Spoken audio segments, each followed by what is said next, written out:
Fidèles internautes, amis, téléspectateurs de National TV, bonjour et bienvenue à ce rendez-vous. Nous sommes vendredi. Vous savez bien, d'autant plus que moi, qu'à la genèse, de l'univers, Dieu a d'abord créé l'homme. De ses côtes, a-t-il donc tiré maintenant afin de créer la femme. C'est-à-dire quoi? C'est pour dire tout simplement qu'avant de parfaire le chef-d'œuvre, il faut d'abord passer par le brouillon. Ça ne veut pas dire que les hommes sont des brouillons en tout cas. Femme, élément précieux puisque c'est du côté cœur. L'os a été retiré pour que femme, trouve donc la vie. Et nous sommes là pour parler encore femme, de son épanouissement, de son autonomisation, de son soulagement. Et que ces gens comme mesdames et messieurs, en tout cas, le réseau des femmes leaders pour le développement a initié ce rendez-vous et nous la tenons chaque fois. Sinon, cette randonnée que nous tenons chaque vendredi. Aujourd'hui, nous allons recevoir pour vous une brave endurante qui s'y connaît très bien dans le domaine de la communauté. Parlant bien sûr de tout ce qui concerne la femme. Il s'agit bien sûr, mesdames et messieurs, de Théodora Fassinou. C'est une sociologue, une femme avertie, je vous le dis plusieurs fois, puisque vous aurez le temps de la découvrir tout à l'heure. Allez, Théodora Fassinou, bonjour, bienvenue à vous. Bonjour Mathieu. Comment se porte tout ce qui tourne autour de Théodora? Ça va très bien, on remercie Dieu. La communauté se porte bien, les femmes se battent pour leurs droits, ça va. Dans le propos liminaire, Dieu a su faire de passer par un brouillon avant d'avoir le produit final. Oui, le produit final que vous considérez, bon, je dis en général les hommes, dans certaines communautés qui considèrent cela comme genre un acquis, et c'est qu'on ne doit pas permettre à la femme de s'épanouir, de se découvrir, de s'exprimer, parce qu'on sait qu'elle a déjà un pouvoir, elle est née avec un pouvoir qui ne dit pas son nom. Donc c'est ça. Vous reconnaissez ça aussi. Donc on doit reconnaître ça, c'est à vous maintenant de reconnaître cela et de l'accepter, parce que ce n'est pas facile. Depuis on est en train de faire des luttes, il y a beaucoup d'organisations qui font ces luttes-là. Vous avez parlé tout à l'heure du réseau. Du réseau des femmes leaders RFLD. C'est un réseau que je connais très bien. Ils se battent. Ils font même la promotion de tous ces documents qui parlent des droits, du respect des droits de la femme pour son épanouissement, pour son, je ne sais pas, son émancipation. Voilà. Donc, je dirais que il faudrait que tout le monde accepte que la femme est un être à respecter. Ça là, c'est inévitable. On n'a pas besoin de former, on n'a pas besoin de plaider pour cela. Voilà. On n'a pas besoin de plaider pour cela. Ça, c'est Théodora qui le dit, ça doit être donc communauté de façon spontanée. On va développer le thème ici aujourd'hui, solution communautaire. Comment donc s'attaquer aux pratiques nocives qui entravent aujourd'hui, mesdames et messieurs, l'épanouissement, l'émancipation, le développement de la femme. Théodora Fassinou, aujourd'hui nous constatons qu'il y a beaucoup de ces pratiques, si nombreuses sont ces pratiques aujourd'hui qui entravent le bon développement, l'épanouissement, l'émancipation de la femme comme il le faut. Dites-nous tout de suite là ce qu'on peut retenir avec vous de ces pratiques nocives. Merci beaucoup. Quand on parle de communauté, pour ma part, je fais référence à celle de nos zones rurales, parce que c'est surtout ces femmes-là, dans ces communautés, qui ont besoin d'informations. Vous voyez, quand on parle de pratiques nocives, il y a beaucoup de pratiques qui font que la femme n'évolue pas. Il y a beaucoup de pratiques qui font que la femme se renferme. Beaucoup de pratiques qui font que la femme est considérée comme un être faible, de sexe faible, alors qu'en réalité, si on lui donnait un peu de liberté, un peu de possibilité, elle va ouvrir les yeux. Parmi ces pratiques, il y a déjà de l'éducation de la femme, nos coutumes, nos lois traditionnelles qui demandent à ce que ça soit la femme déjà de son enfance qui soit habituée ou qui doit recevoir l'éducation des travaux domestiques, par exemple. Tout ça là, c'est des trucs, c'est des réalités avec lesquelles, avec le temps, on a grandi avec, c'est ancré en nous et puis on ne veut pas changer. Alors qu'en réalité, si on partageait les tâches entre les enfants filles et les enfants garçons, cela devait changer un tout petit peu. quand on prend un foyer dans lequel la femme, elle est à la maison, elle n'a pas un boulot où tous les matins, elle va se rendre au boulot, travailler, revenir le soir, c'est elle qui s'occupe de la maison. C'est elle qui s'occupe des enfants. C'est ensemble, on parle de mère de famille. Attention, mère de famille, d'accord. Mais les gens oublient que quand une mère de famille se met à nettoyer la maison, à s'occuper des grandes personnes, à aller faire le marché, à aller chercher du bois, faire la cuisine, laver les enfants, les amener à l'école, tout ça, on oublie que c'est aussi de l'investissement. On oublie que c'est une charge que la femme, qui pèse sur la femme mentalement, physiquement, et moralement et tout. Ah bon? Et l'homme considère tout simplement que quand lui va chercher de l'argent, c'est beaucoup déjà. C'est dit que il a le droit de chosifier la femme. Et c'est ce qui se passe surtout dans nos communautés rurales où l'homme dit c'est ma propriété. La femme est sa propriété, déjà qu'il est allé la doter selon les coutumes, les réalités de chaque collectivité familiale et autres. C'est d'office sa propriété. Donc, il en fait ce qu'il veut. Il y en a, c'est les pesanteurs. Ce qu'il veut. Hein. Oui, il en fait ce qu'il veut. Et j'en viens. Les pratiques qui entravent l'épanouissement de la femme, j'en viens. Parce que quand il en fait ce qu'il veut, il peut battre cette femme-là. Donc, les débuts de violence, il peut lui parler comme il veut. Et tout ça là, ça rentre dans les violences verbales, physiques, violences psychologiques. Mais j'ai constaté, de par mon expérience, que les violences psychologiques, ça tue la femme plus que les violences physiques. C'est mieux pour la femme aujourd'hui que tu la tapes, que tu lui dis des propos qui font qu'à longueur de journée, elle traîne avec ça. Parce que cette femme-là t'a accepté, elle est avec toi, elle est sous ton toit. Mais toi, tu te permets le luxe de l'insulter comme tu veux, d'insulter ses parents. Ça fait plus mal à la femme que quand on la bat. Vous voyez? Donc, c'est les pratiques déjà, la violence. Et il y a aussi les mutilations génitales. Bon, chez nous, dans notre communauté à Ouémé, on n'a pas trop ces trucs-là. On n'enregistre pas des cas du genre, mais il y en a un peu partout dans le Nord. Les organisations sont en train de faire beaucoup d'efforts pour que ça puisse finir. Mais il n'y a que, déjà qu'on considère la femme comme un être de sexe faible, ça ne lui permet pas, ça ne lui donne pas la possibilité de dire ça, je ne veux pas. Ceci, ça ne me correspond pas. Ceci, je ne peux pas supporter. Elle accepte, elle fait avec. Malgré elle. Malgré elle. Vous allez dans les foyers, dans certains foyers ruraux au niveau des communautés où la femme est fière quand son homme fait des efforts pour lui donner 500 francs de popote aujourd'hui.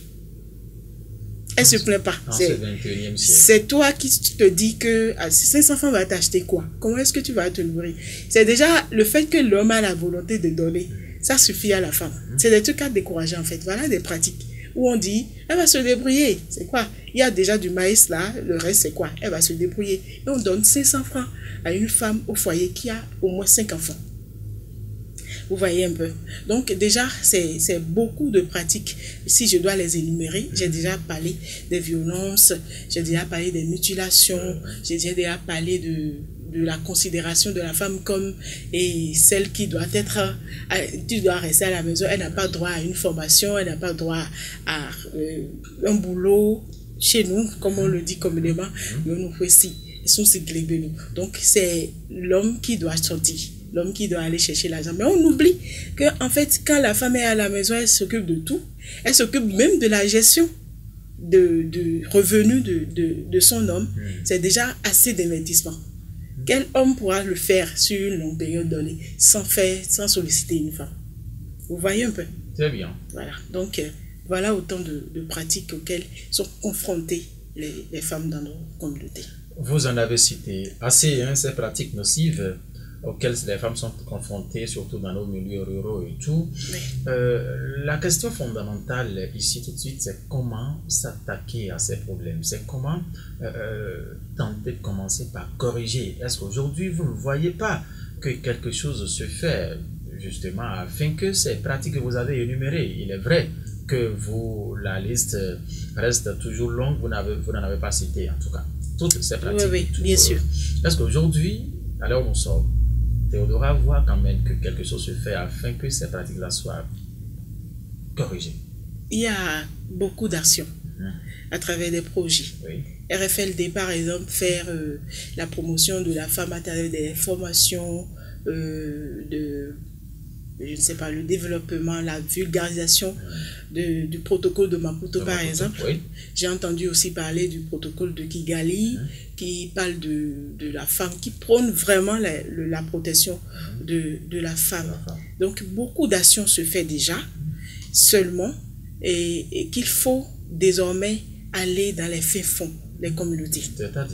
C'est-à-dire faciliter déjà, si c'est un document qui fait comprendre à la femme qu'elle a le droit de s'exprimer, elle a le droit d'apprendre une formation, elle a le droit de dire c'est ça là qu'il me faut, elle a le droit sur son corps, elle a le droit de décider de ce qui est bien pour elle, sans pour autant affecter son entourage pour lequel elle est protectrice, quoi.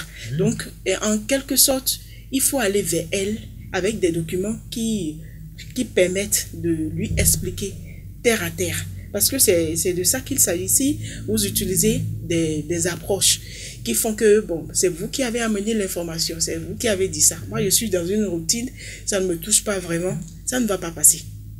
Donc, il faut continuer. C'est déjà bon, ce qu'on fait déjà, c'est déjà énorme parce que ça a changé beaucoup de choses. Aujourd'hui, maintenant, dans certaines communautés, les gens font attention à ne pas mal parler à la femme. Les gens font attention à ne pas considérer l'injure de la femme jusqu'à s'énerver, jusqu'à lever la main sur elle. Mais dans certaines communautés, les gens continuent de dire « Ah non, ça ne va pas se passer chez moi. C'est chez ton père que ça va se passer. » Alors qu'en réalité, elle n'avait pas eu la liberté chez son père parce que sa maman n'avait pas cette liberté non plus. Donc, si on va dans les communautés à la base, il faut expliquer, il faut essayer de trouver des approches pour sensibiliser la femme, pour attirer son attention sur ses droits et toucher son cœur pour lui prouver qu'en réalité, si tu décides de mener des actions ou bien de t'imposer, ça ne voudra pas dire que tu ne respectes plus, tu n'es plus soumise, non.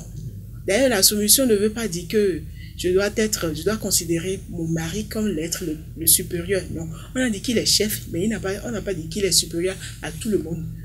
Dieu a même dit, Dieu a même dit, tu quitteras ton père et ta mère et tu vas prendre ta femme et ensemble vous allez faire un. Cela voudra dire qu'il n'y a pas de différence entre vous. Donc quand quand on parle de soumission, c'est la même Bible qui a parlé de la soumission, que la femme doit se soumettre à son homme, l'homme doit amour, respect à sa femme. D'accord. Dans cette unité. La soumission vient naturellement quand la femme... Je suis d'accord quand Dora dit que soumission ne doit pas être synonyme de torture. Je suis d'accord avec vous. Bien sûr. Je suis d'accord avec vous. Mais elle dit que on ne peut pas dire que l'homme, c'est lui qui est le suprême, en tout cas dans le foyer et tout. Est-ce que... Quand on considère l'homme comme le suprême dans le foyer, il ne commence pas à considérer la femme comme sa chose. Ah bon, hein? C'est ça qu'il faut déconstruire en fait. C'est dans cette formule de déconstruction là nous sommes justement. Mais, bien sûr. Mais il ne faudrait pas, parce que vous avez fait référence, recours à la Bible, ça me permet aussi parce que c'est la même Bible qui a demandé à ce qu'il y ait de soumission de l'amour entre le couple dans cette unité là. C'est la même Bible qui a dit donner l'exemple d'Abraham dans la femme. Mathieu, vous pensez que c'est dans le même cas. Vous pensez que quand la femme est aimée, aimée comme cela se doit, elle est considérée.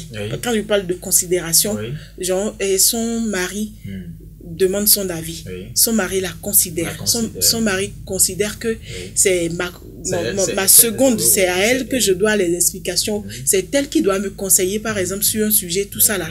Vous croyez que ça, il y aura de difficultés pour la femme de se soumettre? En ce 21e siècle, ça, il n'y aura pas de difficultés. Avec l'avènement des réseaux sociaux.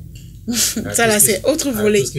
C'est autre volet carrément. Les réseaux sociaux, il faut recadrer ça parce que beaucoup peuvent s'épanouir, s'émanciper à travers les réseaux sociaux. Mais il va falloir recadrer cela pour que ce qui est bon à apprendre, que ça soit ça qu'on apprenne. Mais ce qui n'est pas bon, il ne faut pas mettre ça comme une pratique ou un comportement à adopter pour tout gâcher. Donc, je disais que normalement, il faut déjà aller vers ces femmes-là et essayer de leur expliquer. Parce qu'il y en a qui ne comprennent pas, il y en a qui disent, quoi, est-ce que j'ai le droit même? quand tu es déjà marié, là, tu es avec ton mari, il y a certaines choses que tu ne dois pas faire. Si le mari va rapporter, on dira tu vas faire honte à toute ta famille. On dira que tu n'as pas reçu une bonne éducation. Donc tout ça là, c'est parce qu'elle n'a pas l'information en réalité. Elle n'a pas l'information dans le dialecte ou le jargon qu'il lui faut, l'expression courante qu'on a l'habitude d'utiliser. Les approches qu'on a utilisées pour l'informer n'ont pas suffi pour lui faire comprendre qu'en réalité, ce qu'on t'a amené comme information, c'est ce qu'il te faut. C'est pas qu'on a amené ça pour t'imposer ou bien pour que tu puisses te baser sur ça pour changer ton comportement d'une certaine manière. Parce que d'ailleurs, quand vous faites une communication et que celui à qui vous donnez l'information ne comprend pas bien, il va pas appliquer ce que vous voulez qu'il applique. Et les hommes vont commencer par penser qu'en réalité, on est venu détourner les femmes. Non, pas du tout. Voilà. J'avais aussi abordé l'aspect de l'éducation à la base. À la base, oui. La fille et le garçon ont même droit. Il ne faut pas dire que c'est à la fille d'apprendre à laver les assiettes, à puiser de l'eau, à préparer. Vous savez, quand au cours de mes expériences sur le terrain, j'ai attiré l'attention de certaines communautés sur le fait que quand dans le foyer, au cours de l'éducation à la base, vous privilégiez les travaux domestiques pour la femme, la fille, pour dire que demain, si tu vas demain, que tu ne fais pas bien, c'est pas moi, c'est pas de moi, les gens vont se moquer. C'est de toi, les gens vont se moquer.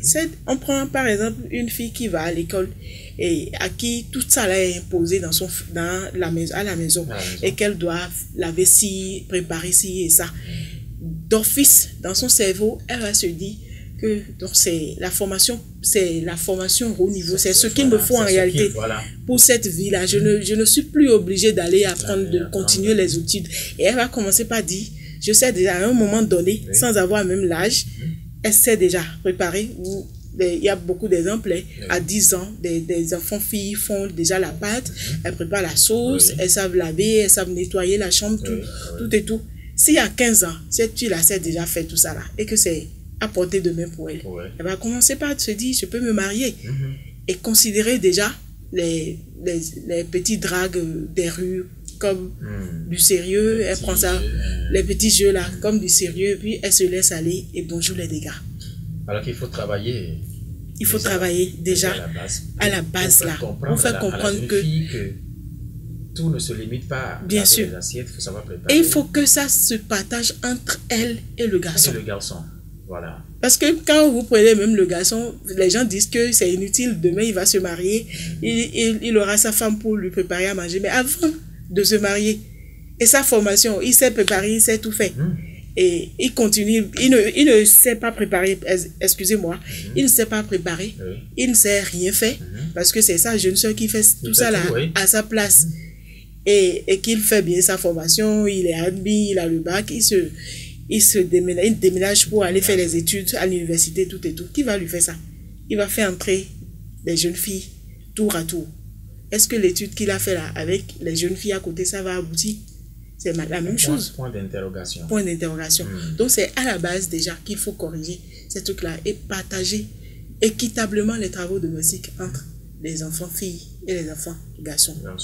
Les sensibilisations que nous sommes en train de faire, les organisations qui ont la possibilité de se rapprocher de ces communautés-là pour faire les sensibilisations, pour parler de la considération des femmes dans les instances de prise de décision et autres, il faudrait que ça ne se fasse pas sur une période et puis on laisse. Il ne faut pas considérer que c'est juste pour un projet et puis le projet est terminé. Il faut faire des suivis. Parce que quand vous allez vers ces femmes-là et que vous leur parlez, même si vous allez vers toute une communauté et que les hommes et les femmes sont là et que vous leur parlez ensemble et que ce n'est pas bien suivi, vous ne retournez pas là-bas pour dire est-ce que quand on est passé par ici, quelqu'un a essayé d'appliquer ce qu'on a dit, tout ça. Elle va oublier parce qu'elle a beaucoup de choses qu'elle gère. S'il n'y a pas un suivi, c'est que ça ne peut pas marcher. Parce qu'elle va dire, bon, ils sont venus dire ça. Est-ce qu'avec mon mari, je peux faire ça? Je ne peux pas faire ça. Et ça devient du passé, quoi. Donc, l'information n'est pas restée. Voilà. Donc, il ne faut pas que les sensibilisations se limitent à nous sommes passés par là, on a parlé de ci, on fait le rapport, on fait les photos. Et ça s'arrête là. Pour ma propre expérience, les tours, chaque fois vous allez et que vous allez parler avec cette communauté-là. Chaque jour, quand vous allez là-bas, il y a toujours une qui a désormais maintenant le courage de s'exprimer et de démontrer, de faire des témoignages sur son cas, sur ce qu'elle vit. Alors que vous êtes basé sur un simple cas, vous êtes venu faire votre sensibilisation sur un aspect donné. Quand elles ne s'expriment pas, elles ne comprennent pas ce que vous voulez dire, elles ne vont jamais ouvrir la bouche pour dire. Mais ce que tu dis là, c'est vrai, mais ça ressemble un peu. Et tel cas. Dans ce cas-là, qu'est-ce qu'il faut faire? C'est parce que ta communication est passée et que tu es revenu. Si tu n'es pas revenu, elle n'aura jamais le courage d'exprimer ce qu'elle vit dans son foyer. Comme de l'eau versée au canard. Voilà. Donc, il faut retourner là-bas, faire le suivi, créer des réseaux avec elle. Parce que si, on prend les femmes là, sont en train de terminer pour elles, mais les enfants qui viennent, vous voyez, j'ai pris par exemple, j'ai été dans une communauté où on parlait de l'éducation des jeunes filles et que ils ont fait un témoignage sur le fait que sa fille, une dame a fait un témoignage, elle a dit sa fille faisait une formation et qu'un jour, un garçon du quartier a commencé par la courtiser. Et quand la fille a refusé, les parents du jeune homme sont venus dire, nous là, on est en train de chercher femme chez vous, vous avez refusé. Et c'est devenu un problème ancestral. Ça fait que cette collectivité et cette collectivité ne s'entendent pas du tout, ils ne peuvent plus rien faire dans la communauté. Et puis c'est devenu une querelle, c'est comme ça quoi. Et ils m'ont posé le problème, ils ont dit, et dans ce cas-là, cela voudra dire que c'est la fille qui est allée raconter au garçon que mes parents ont refusé. J'ai dit, si déjà à la base vous êtes en complicité avec votre enfant, le dialogue parent-enfant, que vous parlez bien avec votre enfant-fille, je crois qu'elle n'aura pas besoin de dire au garçon, mes parents ont refusé. Elle aura les astuces qu'il faut d'elle-même nécessaires pour détourner le regard du type sans pour autant créer une histoire rancunière. Tout ça va bien se passer. Ils ont dit, ah ben oui, c'est vrai, s'il y avait cette complicité-là, mon enfant, c'est comme si je l'ai bien armé. Voilà.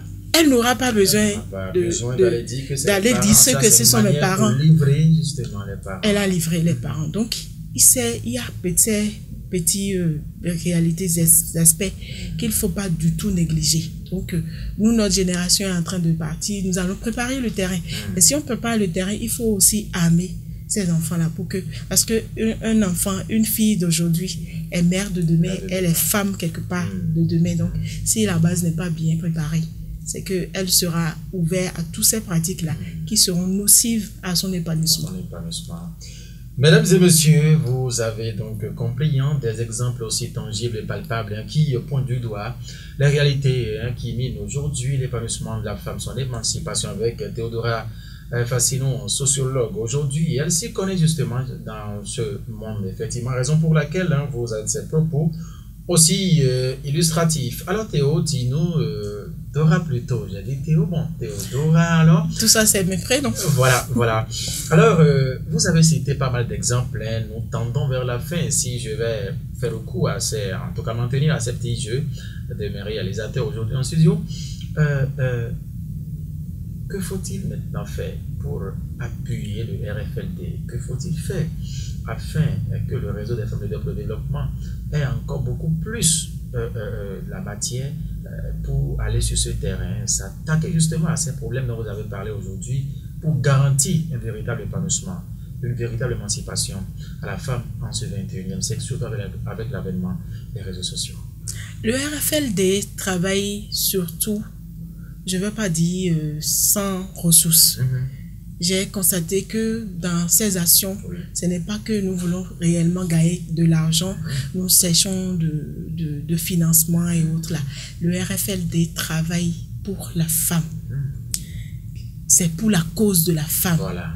Tout ce que je peux donner comme réponse à votre question, c'est qu'on relaie ces actions. Voilà. Il faudrait qu'on relaie ces actions, qu'on n'emprunte ces pas. Parce que c'est un réseau qui travaille et qui laisse des traces documentaires. À chaque fois, quand ils mènent une action, ils font des informations, ils font de la communication autour sur des thématiques qui ont trait au rapport avec le respect des droits de la femme. Donc, il va falloir que toutes les organisations qui sont dans le même domaine, qui ont cette même vision, relaient ou accompagnent les œuvres, les actions du RFLD pour que ça puisse vraiment changer. C'est un réseau qui est basé à Porto Novo, mais il y a des organisations dans les communautés à côté, dans plusieurs départements, qui entendent parler de ce réseau-là. Donc, je les invite à relayer, à l'accompagner, à faire plus ou à se rapprocher du réseau pour partager leur expérience, les moyens qu'ils ont trouvés, parce que ce qu'on dit sur les papiers, c'est souvent différent de ce qui se passe, des réalités sur le terrain. Et puis, la femme qui est ici en ville, par exemple, ne vit pas la même situation que celle qui est dans un village. La femme qui est en ville, vous avez parlé tout à l'heure des réseaux sociaux, elle va s'informer. Mais celle qui est là-bas, à peine elle écoute la radio au quotidien. Donc, il va falloir un accompagnement, une synergie d'action entre ces réseaux-là et toutes les organisations qui sont en train de travailler pour le respect des droits de la femme. Théodora, s'il vous était donné de lancer un message à la femme elle-même, afin qu'elle ne pense pas que tous les aspects que vous avez cités aujourd'hui pour son émancipation, son autonomisation, ne doit pas être pour elle, pour une âme, pour aller complètement contre le mari, en tout cas dans la maison, que diriez-vous? Je dirais que la femme est née avec un pouvoir. Elle a la possibilité de faire passer son message, de dire ce qu'elle veut, de s'imposer sans pour autant tout s'opposer à ce que son mari voudrait d'elle. Une femme a le pouvoir, elle est incarnée par une douceur qui ne dit pas son nom. Et elle a le pouvoir de dire, mon cher mari, pas une communication non violente, de dire, mon cher mari, c'est telle chose qu'il me faut. C'est ça qu'il me faut, c'est de ça j'ai besoin. Je n'ai pas besoin que tu fasses ci, il faudra éviter de faire ci, sinon je suis touchée par ci et par ça. Donc, je dirais à la femme qu'elle a cette possibilité-là. Il faut qu'elle se maîtrise elle-même, maîtriser son corps, maîtriser ses idées et qu'elle ne se renferme pas. Parce que la femme, tout le temps, je suis une femme, je sais de quoi je parle, tout le temps, il y a un esprit qui nous parle positivement tout le temps, sur tous les sujets, tout ce qui se... Positivement, bien sûr. Tout le temps. Bien sûr. Ah bon? Chaque fois qu'il y a un problème, on a la possibilité de trouver une solution. Il faut juste nous donner la possibilité de nous exprimer. Il faut nous donner la possibilité d'exprimer, de dire ce qu'on pense en réalité du problème. Et nous donner le temps aussi. Ne pas nous estimer. Nous sous-estimer. Nous sous-estimer. Voilà. La femme aussi se sous-estime. Il ne faut pas que la femme se sous-estime. Donc si je vais me mettre à passer un message, ça serait trop long. On serait là. À la femme n'a qu'à se dire qu'elle a un pouvoir et qu'elle peut changer pour que ça soit ce qu'elle veut.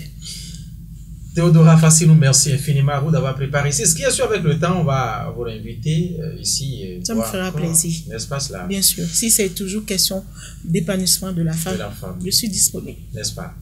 Merci pour votre disponibilité. Mesdames et messieurs, ce n'est pas Dossi Gloria Sekounou Aguer qui dira le contraire. C'est elle donc la présidente du réseau des femmes leaders pour le développement de cette organisation qui travaille aujourd'hui d'arrache-pied afin que la femme puisse recouvrir son épanouissement, son émancipation. La femme, tu as un pouvoir, Théodora est revenu là-dessus. Il faut donc savoir l'exploiter afin que ce que tu incarnes, lumière, douceur et tout que sais-je encore, mesdames et messieurs, soit en tout cas constaté tout autour de toi pour que l'épanouissement dont nous parlons, l'émancipation, soit également ton partage maintenant et pour toujours. Merci de nous avoir suivis. Guillaume Karin, c'est lui qui a réalisé cette émission. Paten Rounon à la régie d'antenne. Plaise à Dieu. Le vendredi, nous allons encore nous retrouver autour de notre thème.